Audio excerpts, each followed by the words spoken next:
everybody. Welcome to another edition of His Turn, Her Turn. I'm Paul Bryan, the His Turn part of this. I'm from WLS Radio in Chicago. And with me is Lauren Fix, the car coach, who's not here today. Lauren got called away, and while yesterday we were able to do a full review on the new Prius, she's not here, so I get to do both his turn and her turn.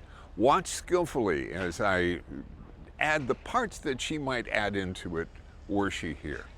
This is the fourth generation of the RAV4. That's in play now that we're going to be talking about for the next few minutes. This has been a remarkably successful vehicle for Toyota, and its success is measured by the number of people like yourselves who go and buy it.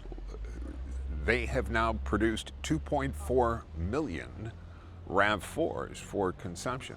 That's a lot. I mean, that's a lot of vehicles. The most important thing is that RAV4 is now going to be available as a hybrid. Now, Toyota has been making hybrids. It's just such second hand for them right now. They've got Prius taxi cabs, which I'm sure many of you have seen, that are now doing 200, 300,000 miles on their first set of batteries on that. When they first came out, we were all going, yeah, but how long are the batteries going to last? A long time, and probably longer than you're ever going to hang on to it. So anyway, it's going to be a very big piece of business for Toyota. The styling on the car has been refreshed. I can't say that this is a radical departure for RAV4. They've moved the belt line of the nose up some so that it has more of an SUV type look to it than it had before, and also changed the line on the rear of the RAV4 as well to also give it that look. But from the outside, we talked about this on Prius, and it's just as important in this car. When you're trying to squeeze out every little bit that you can of MPG out of every gallon of gas that you burn, you look for different ways to achieve it. Here's another example of where Toyota has put a great deal of thought into the underpanning of this car, because the slippage underneath the car of air is just as important underneath as it is on top. So there are things you can see, there are things you can't see, there are things you can hear, and there are things you can't hear too. The sound deadening that's been used on the car has really been improved. The NVH, the noise, vibration, and hardness factor has really been improved as well. So there's a whole lot to look at in the new RAV4 from Toyota. Let's go ahead and drive it. We're out here on a beautiful sunshiny day in Dana Point, California. I wish Lauren were here, and I'll tell you what she would have said were she here when we get back.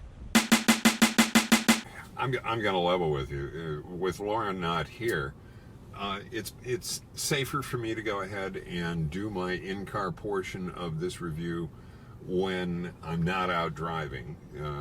We spot for each other, and there are different things that we'll do. But that's one reason. The second reason is it's much more fun parking here by the beach in Dana Point than it would be driving around looking out for cars. So the things I would tell you about normally are the things that I can still tell you about whether we're rolling or not. The 2.5 liter engine that's used in here, in the hybrid and in the gasoline as well, 184 horsepower on this. It's an Atkinson cycle engine, so it's really tuned. It sets up best for economy. It's 18 more horsepower than the previous edition that was here too. So there's a little more power for you to deal with here. The car defaults to a front-wheel drive status. And it will call on all-wheel drive status, which is standard. Four-wheel drive or all-wheel drive is standard in the vehicle. So it defaults front-wheel drive, pulls you through very, very nicely. And as you need additional traction from the rear wheels, it will go ahead and take care of that as well. There's a dynamic torque control unit that takes care of that for you. 34 miles per gallon combined, nice mileage. It's hard to find fault with the Toyota powertrain. I mean, it's been doing extremely well. It's silky. When you drive the hybrid, it's just as nice as it could come, and I couldn't recommend it any highly. As you might expect, when the snow is about to start blowing in Chicago, in the Windy City where I'm from, it doesn't take a whole lot to convince me to get on an airplane and come out to Southern California to drive a car. It takes on a special patina and more appeal when it's this vehicle, which is really, really important to the Chicago market, and not only to Chicago, but nationally as well. When you start talking about building vehicles in the 350, 400,000 unit range, you're talking about a big chunk. So what have they done in order to make it more significant? I told you about the differences in power. We took a look at that from the inside of the car. The hybrid is going to cost you about a $750 premium over the gasoline model. I would suggest that it's worth it. I think it's going to be worth it in terms of resale value, and I wouldn't have answered that question the same way 10 years ago. But times have changed, technology has changed, confidence has changed in these vehicles.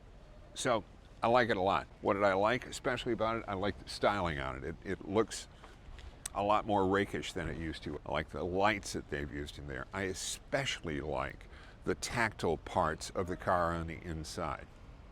What didn't I like? More importantly, what would Lauren have not liked? And I thought about this, and I thought, well, I could tell you what Lauren would not have liked, but it would be a lot more fun in the comments down here where you always enter your comments.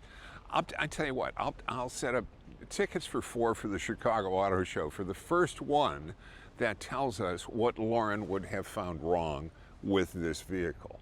And I think you know where I'm going with it. But nevertheless, it didn't have that. I like the new audio system. The N-Tune system is really, really upgraded. Seating was good. Steering, still light for me, but I get it. I understand why it's there. Towing capacity on the car is about 1,500 pounds. If you need to tow more than a 1,500 pound vehicle, this ain't where you want to go. But for basic use around town, this is going to be a really, really wise pick for you. So that's it. You're going to start it at about 24,500, right in the middle there. If you get a limited, all the way amped up, shade over 30 G's. So it's way affordable for what you're getting. I like this a lot, and I recommend you stop by a Toyota dealer to check it out for yourself. You can find me on Saturday mornings on WLS Radio in Chicago. We stream at iHeartRadio. You can pick us up there or right off the WLS website at WLSAM.com. Lauren Fix, where can we find you? We can find me at laurenfix.com. As always, I miss my partner. I wish he were here because we both like this an awful lot. So that's it from Dana Point, California with the Toyota RAV4. And thank you so much for being with us.